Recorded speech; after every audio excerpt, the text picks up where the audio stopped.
Welcome to Timelines. I'm Estelle Winters.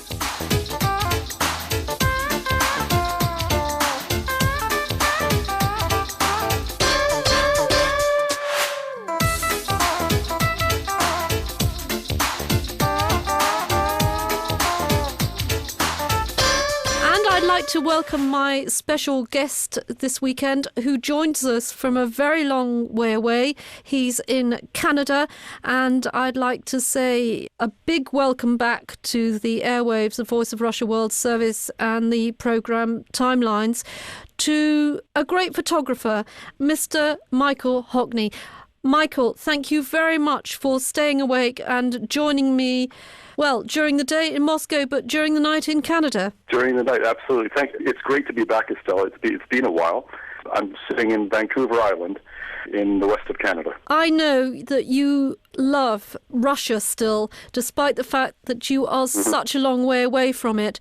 And, of course, you became famous when you were in Russia for all your photography and, of course, for Colours of Russia. Now, right, indeed. You took so many photos of Russia. How many did you take in all? We had 15,000, I think, in the shoot. And is that including the famous 15th anniversary Timelines photos? Yes, it is. And it includes Estelle Winters and the 15th anniversary. I remember that very well. Some wonderful shots we got there. And, of course, we took more than 12, although it was meant to be only 12 for the famous calendar. Now, that's right. You've been looking from the outside into Russia for the last, 2 or 3 years now? 2.5, 3 years, maybe 3 years, yeah. How does it look? A very different perspective. It's very hard to come to grips with sometimes. And what do you see on a day-to-day basis when you look into Russia from such a long way away? Well, sitting here in Canada, usually I look on the web and go through my normal routes and news channels. So I'm looking from far away, looking in. Usually what I get presented with is usually a disaster. If it's not a disaster, it's an opinion from somebody who's 20 to 30 years out of date, who's a Western expert. So it really becomes really quite hard because I haven't been back to Russia for over 2 years now, and I really, really doubt that things have changed and gone backward. I don't think that's happened at all. I think things are probably moving steadily forward. But sitting where I am here, it's as if two things. One, Russia doesn't exist at all. Like, it just doesn't physically exist. And if you are to come across it in the news story, as I said, it's usually just in some really horrible situation. I mean, I'm thinking back last year to the Moscow airport bombing. This tragic event. It's just a horrible situation. You're suddenly confronted with something you know very well. I know it very well because I've been through Domodedovo many times. And it's like you're watching a movie, right, that you're very familiar with. You've been to it, you've seen it many, many times, and you know the plot. You know these things, right?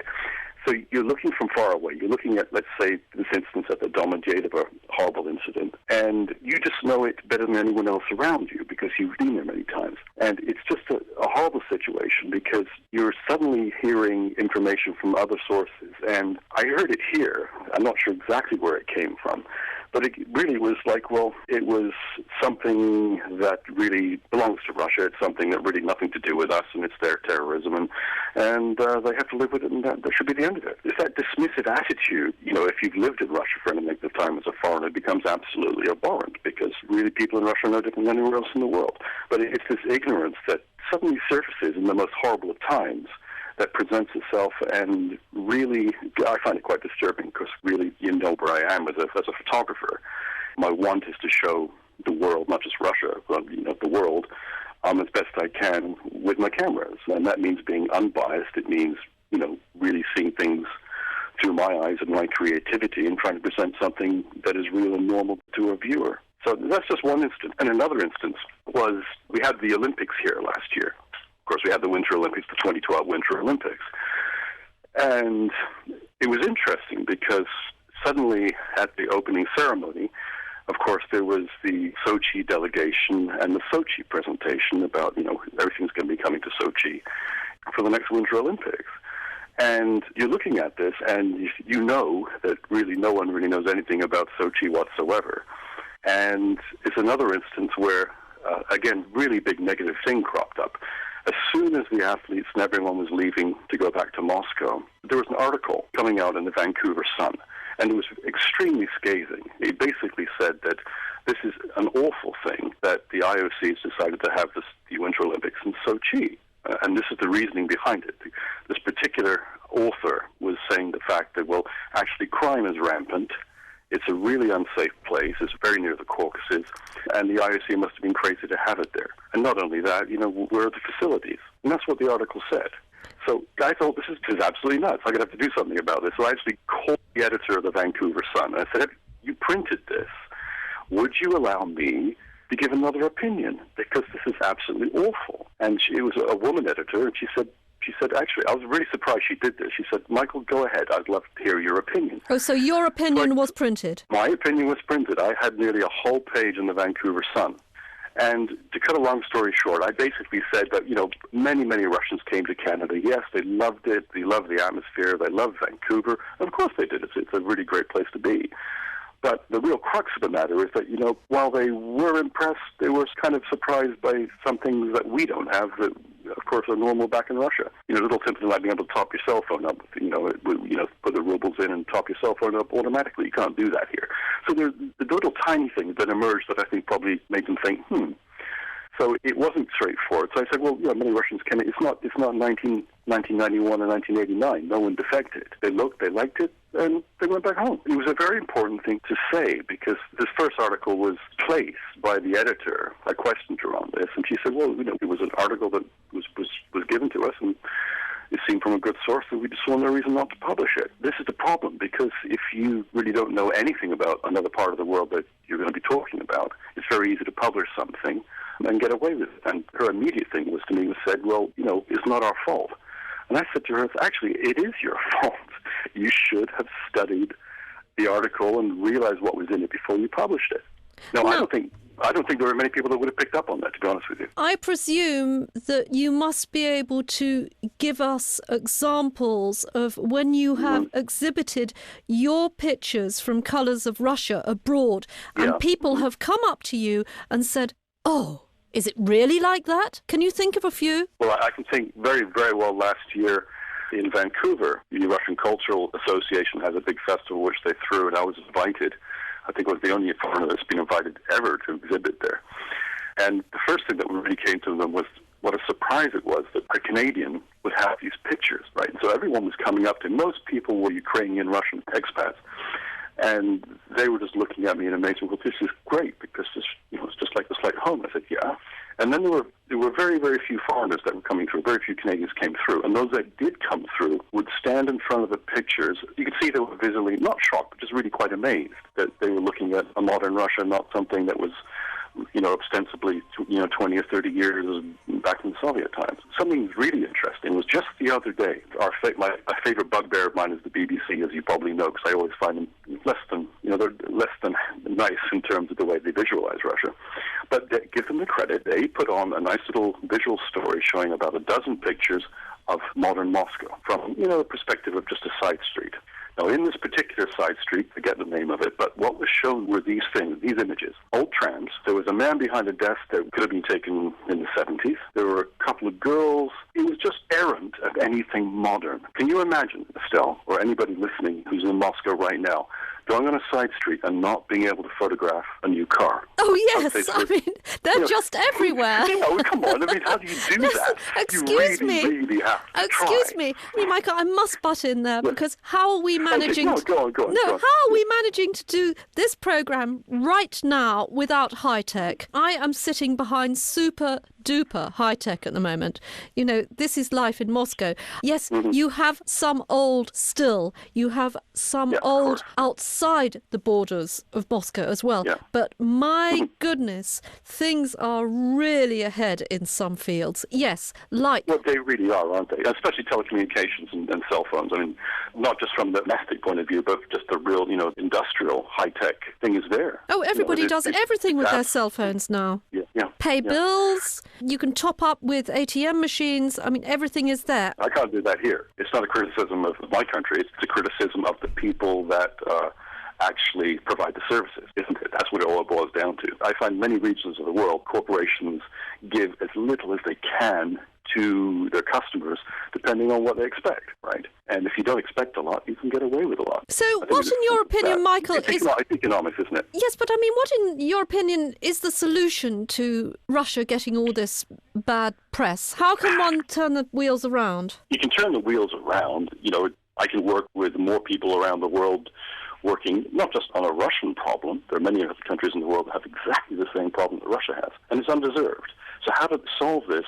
Money is one way of doing it, because money always can focus attention by providing, more colors of Russia, more documentaries, more things that actually can open people's eyes. Although, excuse me for butting in again, these people who are writing bad things about Russia are getting paid a bomb sometimes. Yes, they are. We live in a strange world. We live in a very strange world where people can print what they like, and depending on the strength of the media, it's often consumed without any question whatsoever. I think that's the frightening thing. So, whether it be something just as simple as just trying to show up a country in the way it is today, which has been my job for the past 3 years with Colors of Russia, it's becoming increasingly difficult because I think the centers of education around the world have reached a state where it's a very blasé attitude. People really don't understand the world at let's say at 20 years old than say they did 25 years ago. I think the education's not there. And without the education, then there is no interest.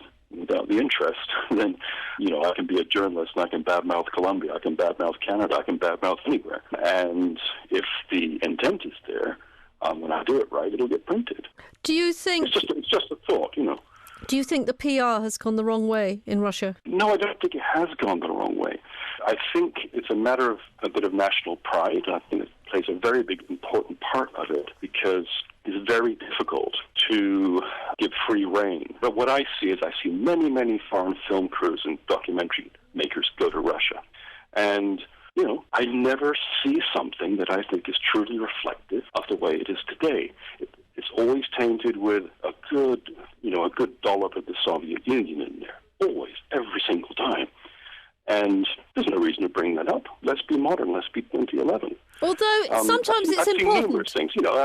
I don't know about you, but I'm just trying to speak from my quasi-expert field here, because there are not many people quite like me, where I see a really good vision of a particular country, be it Russia right now, and I see, hey, that's right, that's the way it is. That's not what I'm seeing. 2.5, 3 years away, I am not quite back into my 2003, 2004 pre-Russia visit. I'm just about at that same point because I don't see on a daily basis the things I'm used to. And you don't see it. You just don't see it. It's like Russia doesn't exist. What you do see, and it has cropped up recently in Canada because it's something that interests both Canada, Finland, Norway, and everybody else who's in the northern latitudes, is the Arctic. And that has come to the fore.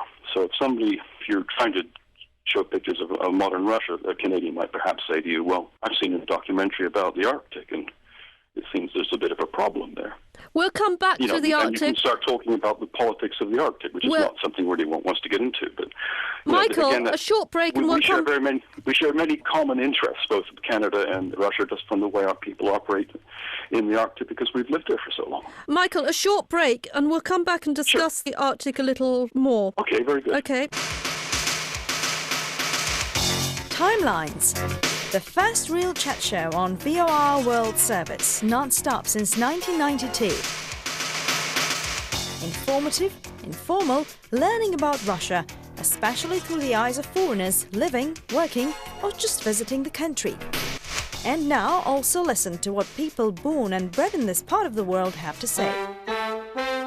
Give me your time and I'll give you your lines. I must listen to timelines. I must listen to timelines. I must listen to timelines. I must listen to timelines. I must listen to timelines. Welcome back to Timelines from Voice of Russia World Service. Joining me by telephone is photographer Michael Hockney. Well, he's in Canada. I'm here in Russia, in Moscow. He's in Vancouver, I believe. Did you say, Michael? Vancouver Island, actually, yes. The little town of Sydney on the Wonderful Strait. Right, we were talking about the Arctic just now. What more have you learnt about Russian-Canadian Arctic relations sitting where you are? What I've learnt from the way it's being presented here in Canada is that it's presented as a problem, and I think that's the wrong way of going about it. You have to understand Canada is actually a very young country, right? So we have great, great strengths, And in recent times, I think we could have spent a lot more money in the Arctic. Let's say over the last 20 years, I think we should have been doing a lot more in the Arctic. But that never really happened, and we're now really getting interested in the Arctic. And of course, there are other people there too. So, Canadian scientists, Russian scientists, Americans, Japanese. I mean, everyone has a vested interest in understanding and coming to terms with the great changes that are occurring in the Arctic. You have to remember there are ice shelves that are non-existent anymore. And these are slabs of matter that have literally vanished. Research ships went to coordinates where they expected to see an ice shelf, and allowing for what they expected. They expected to maybe be, 500 meters away, maybe a couple of kilometers. No, they couldn't even see it. That's how fast, how great this horrible retreat has become. So for Canadians, for Russians, any Arctic peoples, we're talking here of just a change of the whole way of life. And of course, with the change of life comes a change of commerce, because you either continue your life in doing your commerce or you can't. Or new commerce comes in because the oceans open up.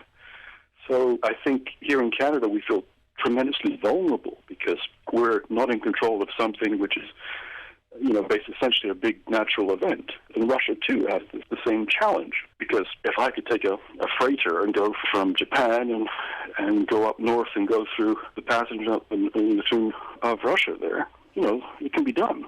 So both Russia and Canada have tremendous challenges in how to preserve their sovereignty. And I'm looking at it from the challenge from a photographic, non-partisan, non-political point of view as best as I can. Mm-hmm. And it's just thinking of those communities that are in northern Russia and in northern Canada. There really is no difference. These are the same peoples, and they've lived this way for centuries. And something is disappearing that we never thought, wildest dreams would ever happen, certainly not in my lifetime, in yours. It's happening right before us right now. So I think what I would like to see... Yes, I was going to ask you. Perhaps you talked about it in your program, talking with people more expert than me, but I would like to see an open dialogue with the experts in the world on the Arctic, Russia, Canada, Sweden, Finland, so that there can be much more open dialogue and less of the hype. I mean, how many times have you heard the word Cold War being resurrected when talking about the Arctic? Again, it's these ill-educated journalists with no worldliness about them and just out there for a sensationalist approach when, Russia doesn't need sensationalism. Canada certainly doesn't need it. We need practical solutions to what is essentially a catastrophic event. For humankind, the Earth will always recover, but we're seeing changes that are absolutely unprecedented. So really, Russia and Canada, in your opinion, should be joining up on this? Absolutely. Got to be countries that have years and years and years of experience in this area of the world. And we are the only countries that I would say that really have the landmass and can stand up and say, hey, we know more about it than anyone else. So, it's not being boastful. I just think it's being realistic. Colors of Russia is one thing, because I can show the pictures and say, look, these guys are fine. They're just like us. Let's solve this problem of the Arctic. Those pictures can do that because they put people's fears at ease. But leave it to a ill-educated journalist out of Memphis or something, or out of anywhere in the world, and you could be left with somebody who's thinking, we are really going to have a Cold War with the Russians in the Arctic. Well, there are some interesting facts about the Arctic, and if one was to talk about the politics, then there is a treaty, which I think many, many countries have signed. It's the United Nations Treaty, Treaty of the Seas. There are some countries that haven't signed it. So, Russia and Canada are both treaty members. That's a very, very important document. And the Arctic, hopefully, never comes to anything other than just the United Nations looks at land claims based on continental shelves and determinations done on a scientific basis. So, wouldn't that be nice? If you could come back to Russia and take another lot of photos, where would you go? What would you like to do? What would be your dream? Dream right now is to do major conurbations in the Urals, Central Siberia, and in the Far East. Why? Why? Because I need the balance of the other major regions of a huge country to augment what I've already started. And many people have challenged me on this. They said, Michael, okay, fine, get out of St. Petersburg, get out of Moscow. Go to Petropavlovsk. Okay. And then they'll say, well, get a good picture there. You can see some old cars. You can see this. I said, I really don't care. You don't think I can find old things in Canada? Of course I can. But I'll take good pictures. I can take good pictures wherever I go. Just give me that challenge. So I think those naysayers, those are the ones I have to attack with a greater regionality from around the country. Tourism still isn't a big thing in Russia. What do you think is keeping people away? What do you think? I think it's pretty obvious. Visas? No, that changes all the time. Come on, if you've got money and you want to travel somewhere in the world, and if you've got 2 months to live and you've always wanted to go to St. Petersburg, you're going to go, visa or no visa. So pay the visa price and go. You think it's bad press then? You think it's bad press that's keeping people away? To be honest with you, I think it's a large chunk of it, yeah. Large chunk of it. It's a large chunk of it. I challenge anyone to come up with any real sensible reason why it would be anything otherwise. And let's see what happens, because remember, visa regulations are going to be drastically changed for the Winter Olympics in Sochi. That's my understanding. So do you think they're going to be, just a little trickle of visitors because they want to get to the Olympics and they're desperate to do it and they have the money to do it? No, I think when the visa regulations change, people will flood in. They'll flood in because they want to see it. And the visa element is part of it. But they'll flood in because the media will be in Sochi, okay? And unfortunately, people are media-driven, right? So they will never have thought about going to Russia ever before. But they will have seen Sochi, they'll have seen the Olympics, and they'll see the mountains, and they'll go, I never knew it was like that. I want to go. What's your opinion? That's my feeling. Until the media start showing normal Russia, people don't want to go. What's your opinion, Michael? I spoke with someone on a previous Timelines who said that a lot of people are worried to go to Sochi because it will be a one-off business. It won't continue. And I actually, almost disagreed with him because I thought that once Sochi is there on the map, it will be a business centre. What's your opinion on that one? Because obviously you're going to go there. Yeah. Obviously. Okay, you can't open up, a box with a beautiful cake in it and, just leave it there and expect it to be there when you come back. It's not going to happen. People are going to see something they never expected to see. They're going to get great hospitality. They're going to get all the things that you and me know about, right, that Russia can give. And Russian people are fantastic at this. So what do you think is going to happen? There'll be people, they'll travel, they'll do a bit of traveling, they'll go off the beaten track. And they'll start saying, you know what, that guy's pictures that I remember from 2 or 3 years ago, he was right. There's a lot more to it. And that word will spread, right? But right now, the tourism trail is really just, Golden Circle and Western Russia and, a few, old ladies that have always learned to go on the Trans-Siberian Railway, that kind of thing. So I'll tell you a story from years ago when I was working in Scotland. Tourist boards are funny things, right? It's not the Scots' fault that really they had, really bad tourism until a certain year. It's because they didn't have a good tourism industry that wasn't driven by, people with vision. They just thought people would come because it's a beautiful place. That had to change. That philosophy had to change. They had to put some really severe marketing heads together to start selling Scotland to the world. And it worked. There are many other countries that you could say that about, right? And Russia is a country it's so big, right?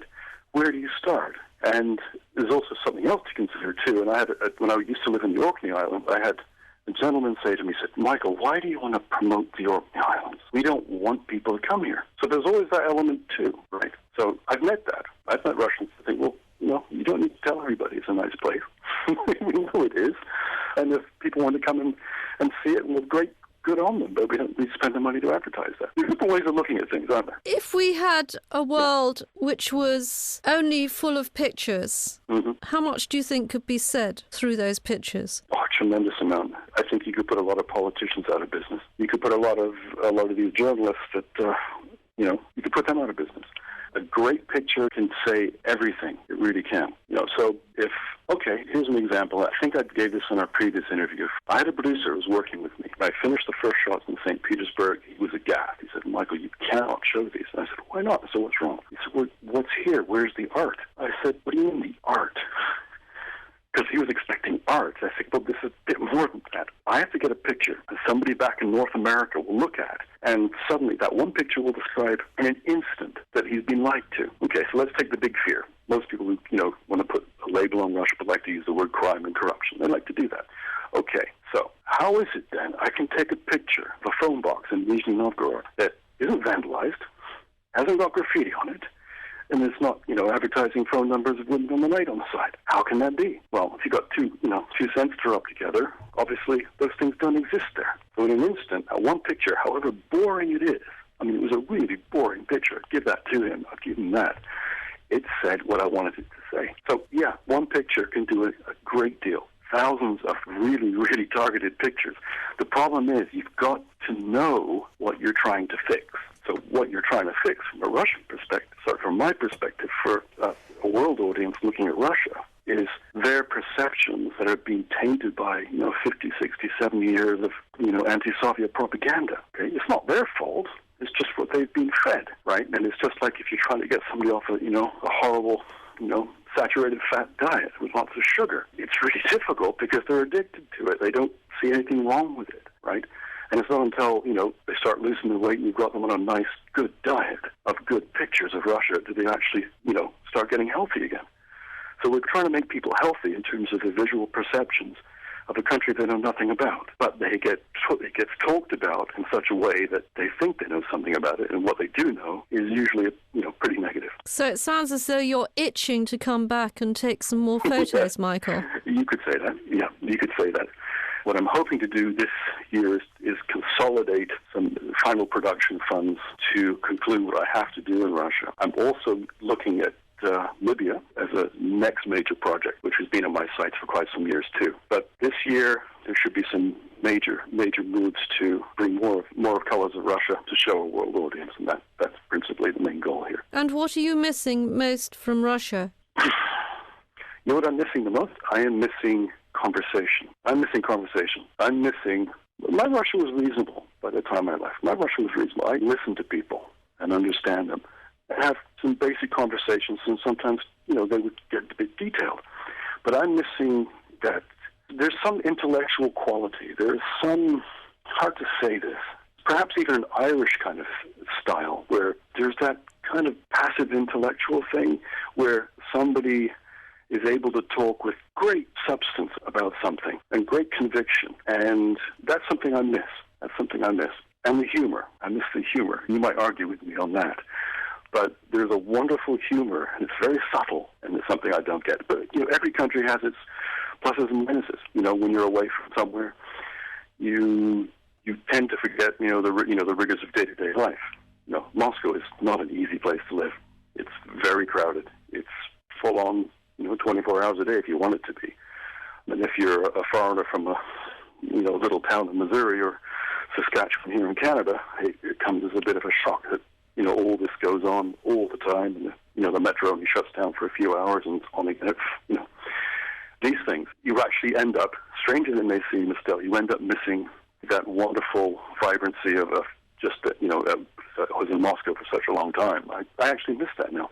When I was there, I could say, I want this to stop. I actually would like a bit of peace and quiet, but you know what I'm saying. Hurry back to Russia and indeed, I shall. Take some more photos and show the world what it's all about. And Michael, thank you very much indeed for joining me from Vancouver Island in Canada, and all the best to you. All the best. Maybe I'll come across the Pacific this time. Oh, that would be exciting. Kamchatka and do it that way. Wouldn't that be fun? It would indeed be fun. Thank you very much indeed. Very good, Estelle. For joining me on Bye-bye. Timelines. Thank you. Joining me there was photographer Michael Hockney, and he was joining me from Vancouver Island in Canada. He's the author of Colors of Russia. Many photos, all about the Russian Federation. That's it for this edition of Timelines. From me, Estelle Winters. Cheerio. God bless.